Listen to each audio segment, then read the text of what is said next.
Hello, lovely people, and happy Wednesday. Thanks for joining us for News 5 Now at 12:30. I'm Shimani Baker in for Devin Walsh this afternoon. How are we doing on this lovely Wednesday? We've made it to the middle of the week. We are keeping an eye on a number of stories for you, including some of the bills that Ron Desantis has signed, a couple of them just getting to his desk.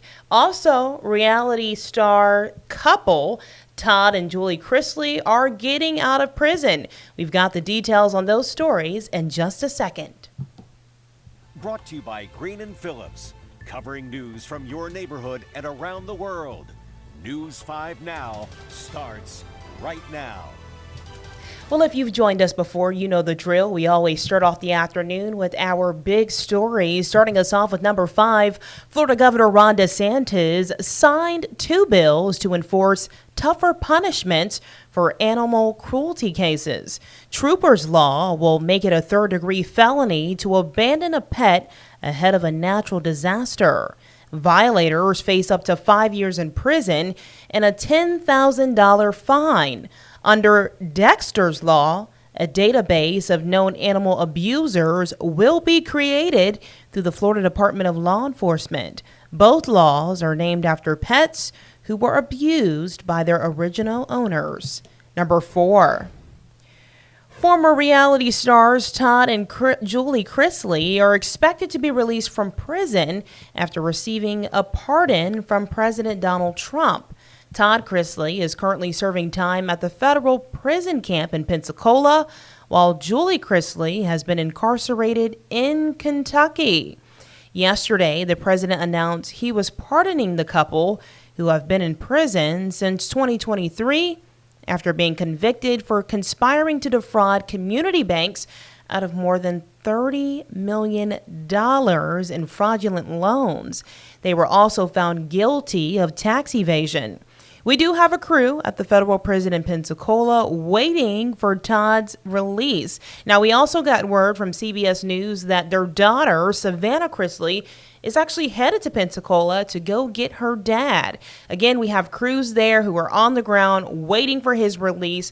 We will update you all on that when it happens. So stay tuned on Channel 5. Number 3, a man is facing charges for a stabbing in Mobile.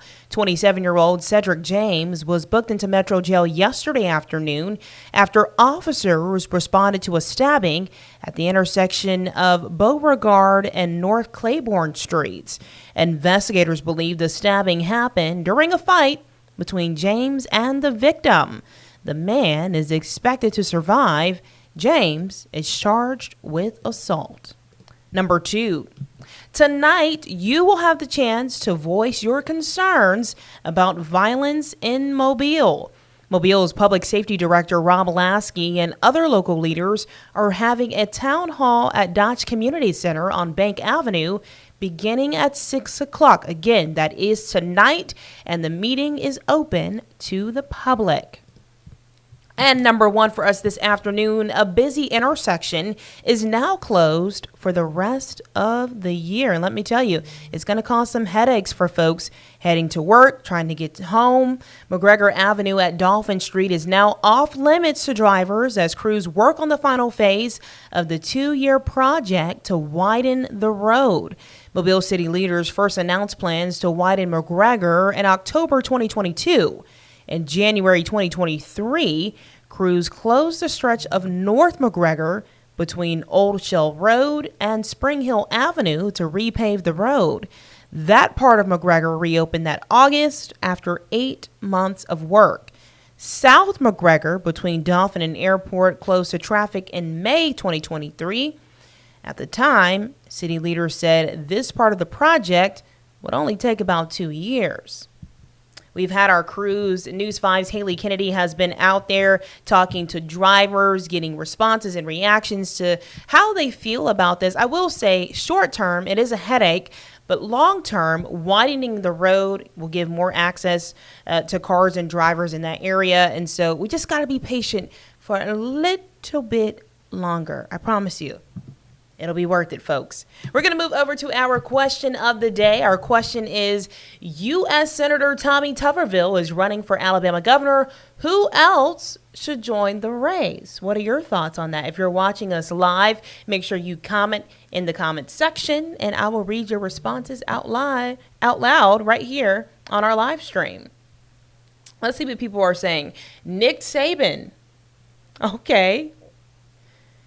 Oh, goodness. You guys have some really silly answers. Somebody says Scooby-Doo. Mickey Mouse. Okay. Doug Jones. I see a couple for Doug Jones. Someone who lives in Alabama.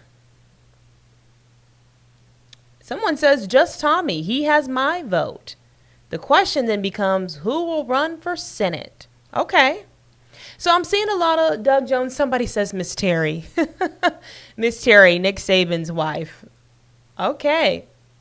Well, I'm going to let you all, again, if you're watching live, comment down below. I'll give you a few seconds to do that, and I will share your responses as we move over to our poll. Our poll for today is, would you wait in line at midnight to buy an item you really wanted? I'm going to say yes, and here's why. I grew up in the era where people waited in line on Black Friday. I don't really think people do that as much anymore because there's Cyber Monday. But back in the day, when people didn't really order online, my mother would wake me up in the middle of the night to go stand in line at Target for a jacket, y'all. A jacket.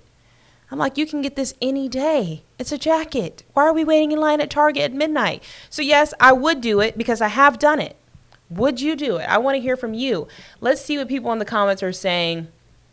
58 people say no. Okay. 17 people say yes. And 5 people say no opinion. Let's see. Ramona says, I have during the holidays. Exactly. I was on a Cabbage Patch Kid hunt. Got her too. Oh, that's sweet. Joy says, absolutely not. Karen says, no, a million times. Never waited in line to buy anything. Deb says, why stand in line when you have online shopping? And I see that's my point. Nowadays, you have Cyber Monday. You can get on Amazon. You can get on all the stores you want to get on and get the stuff that you want from your bed, from your couch. You don't have to go anywhere. So, but in my opinion, it's part of the thrill, right? Like, if you really want something, you got to go out, you got to get it, you got to stand in line, you got to shove and push people for it. I'm totally kidding. Maybe not. Let's see. Betty says they need to limit it to 1 to a customer. Now, I agree with that. I cannot stand the people who wait all night in line and then they go in there and buy up everything in the store. It's like, okay, well, what about the folks behind you who've been waiting just as long as you? A lot of people are saying no. They're like, no, I'll just get my stuff. I'll just get my stuff online, which is fair. Completely fair. Well, we certainly want to thank you for joining us. Make sure you head over to our Facebook page and you can chime in on these fun questions and polls of the day.